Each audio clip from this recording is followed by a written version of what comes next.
why don't we bring our guests in, Zach? Yeah, let's bring them in and see if they have any thoughts about our question of the day as well. Like I mentioned, I got Whitney Allison. She's the safety coordinator of Frankfort Franklin County Youth Sports Association, and Ashley Coulter. She's the deputy director of Frankfort Parks, Recreation, and Historic Sites. Good morning. Thank you all for being here. Thanks for having us. Okay, we got the tough question for you right off the bat. Question of the day: what food would be least appealing if it were dyed green? Whitney, do you have one that comes to mind? I made sure to let you guys know about this one ahead of time, so you could think about it a little bit. And as an educator, I was going with Dr. Seuss and green eggs and ham. Yeah, but sure. I'm going to sidestep and say anything dairy. So like a green milk or no, thank you. Yeah, I know they did the blue milk in Star Wars, and it looked okay, but I don't know about the green milk. No. It might not be it. Ashley, go ahead. No, sorry. I think I saw a cereal out there the other day that was like, buy this, it turns your milk green. It's like, gross. I don't want. Why would I want that? And you're advertising it. I don't know. Ashley, what about you? I'm going with green eggs. That was, when you said that, I was like, green eggs and ham day was always, and I love eggs, so I can't do green. Yeah. Did they do the dyed? Like, have you had that before? In elementary school Yeah? years ago, that you had Dr. Seuss Day, and it was like Whoa. green eggs and ham, and maybe they the did ham that. was green too. I think overall there's a couple of responses in our Facebook already about it, and I think I agree that just sort of meat in general, like dyed green, just feels. I don't know. Maybe it makes me think it's like Soylent Green or something, like the old sci-fi movie. But Michael says corned beef in our comments, and that's kind of not great. Okay. Amanda says green raw oysters. But something about the color of green makes you think like it's gone, bad, right? that it's past its sour. day. It's gone sour or something like that. But we've got you guys here now that the hard question is out of the way. We're talking about more fun stuff today, and there's lots of big things going on with kids baseball and softball this spring, right, Ashley? Absolutely. So the Parks Department has operated the baseball and softball youth leagues for years and years and years.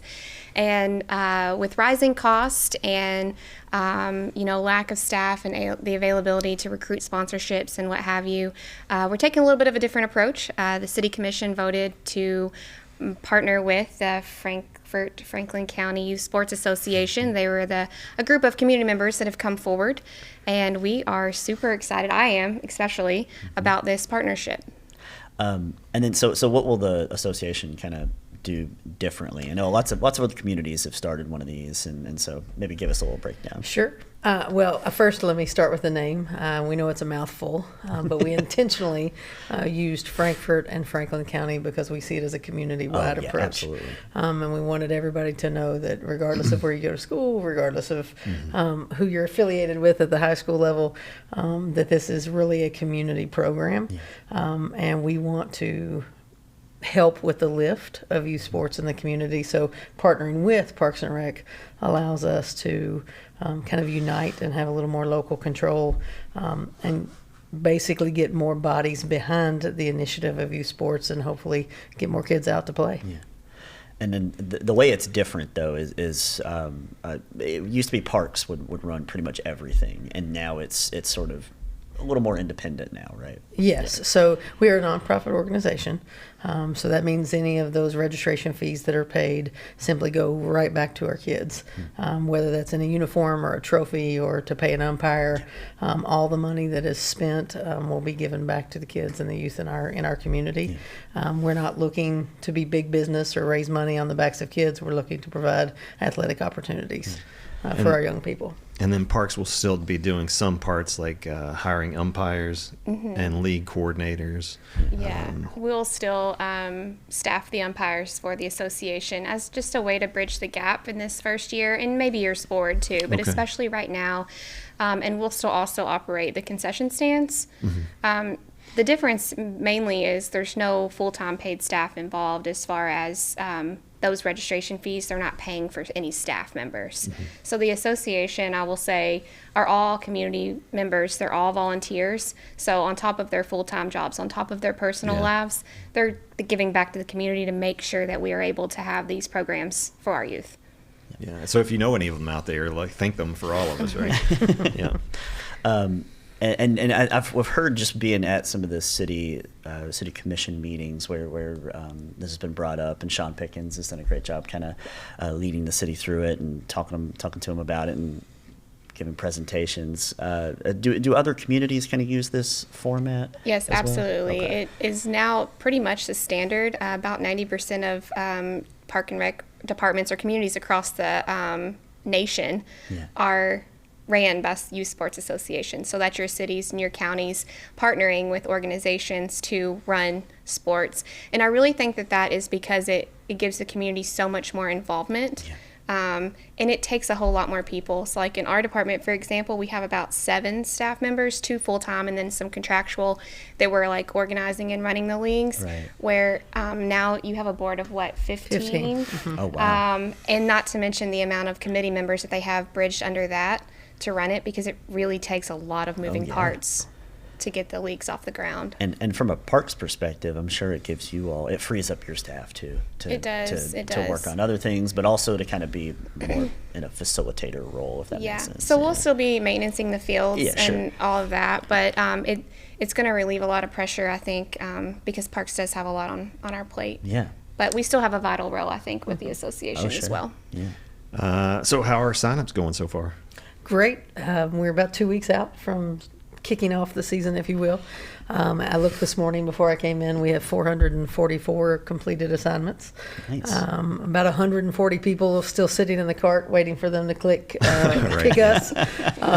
And so things are going really well. We've got almost 300 baseball players and getting close to 200 softball. So we're really excited to see more and more folks sign up as we get closer to our showcase coming up. Nice. I'm guessing we expect this to maybe save the city some money by shifting costs around? It will. It will save the city some funds. It'll allow for us to assist them still with our facility maintenance, and we're still going to do the umpires and concessions, like I said, this season, but it will save a considerable amount. But they're going to need a lot of community support and a lot of volunteers as well. The association will, in order to operate, but I think they have a good handle on it, so we're trying. No, my running joke is when you go to ffysa.org, the phone number at the bottom is our secretary's personal cell phone number. And so she will get back to you when her workday is over. Sure. Yes. The email response goes to a Google email that is created that I manage, and I try to answer as quick as I can as soon as school's over. Yeah. And the list goes down. Our treasurer also has a full-time job, and he does a good job of working to look to make sure that your cart has been accepted or not. And we answer all the questions that we possibly can. And one of the benefits of being the association now, with us partnering with Little League, that gave us the opportunity to use Sports Connect, which is a web-based program that signs our kids up. We're all learning that program right along as we try to kick the season off. But that is a good management tool that certainly saves the city money and is not something they have to pay for. Yeah. So if people do want to sign up, is ffysa.org, is that the spot they need to do it? Okay. So ffysa.org is a website that is engineered through a Sports Connect app that we use as all the volunteers to stay connected. I will go ahead and say while I'm on the show that once you register and sign up, you'll get a message that says your child is not completely eligible until their enrollment is verified. We will take care of that on the back end. Once you have paid your money and it is clicked, you're good to go. You're registered. We're still trying to figure out how to put teams together so that little message goes away. All right. And does the organization need volunteers? And Absolutely. Okay. And can they volunteer how would they go about doing that? You can go to the website again, ffysa.org, and sign up as a volunteer. And right now we have positions like head coach, assistant coach, scorekeeper, and team manager listed. If you choose team manager, we're talking about what I refer to as like dugout mom or dugout dad, that you're going to help us keep kids safe and we're not swinging bats around each other. And, but all of our volunteers, anyone that's associated with the organization and working with kids, have to complete a background check. And that's also one of my roles as a safety coordinator is to make sure that we conduct those background checks. Sure. Well, what's happening next with our sports association? I know there's a skills showcase coming up too. There is. We have a meeting on Wednesday. Okay. So we meet as our executive board. The 15 folks get together on Wednesday to kind of plan the details of our showcase coming up on the 29th. Then an email will be sent out to everybody that is registered about those details. The purpose of our showcase is not a tryout. There seems to be a misconception in the community about that. The showcase is intended to help us place kids on teams, number one, for safety purposes. If you're not ready to catch a ball that comes off the bat as quick as someone else, we want to make sure we place you in a league that allows you to have safe play.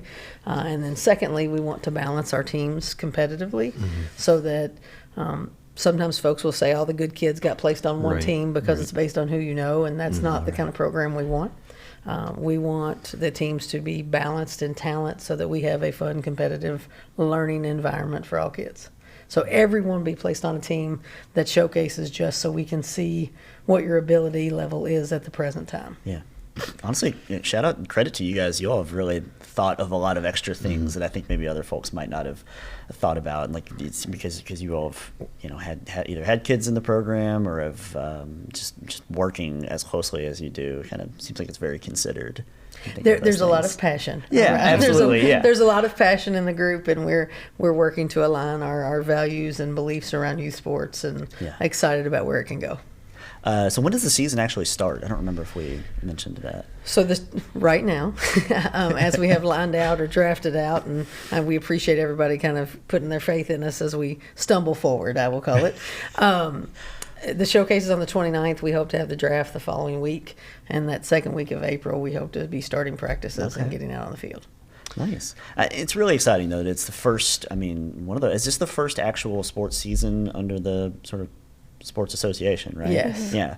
So I think I think it's awesome. It'll only get better. But it seems like you all are on a really good track just from the jump.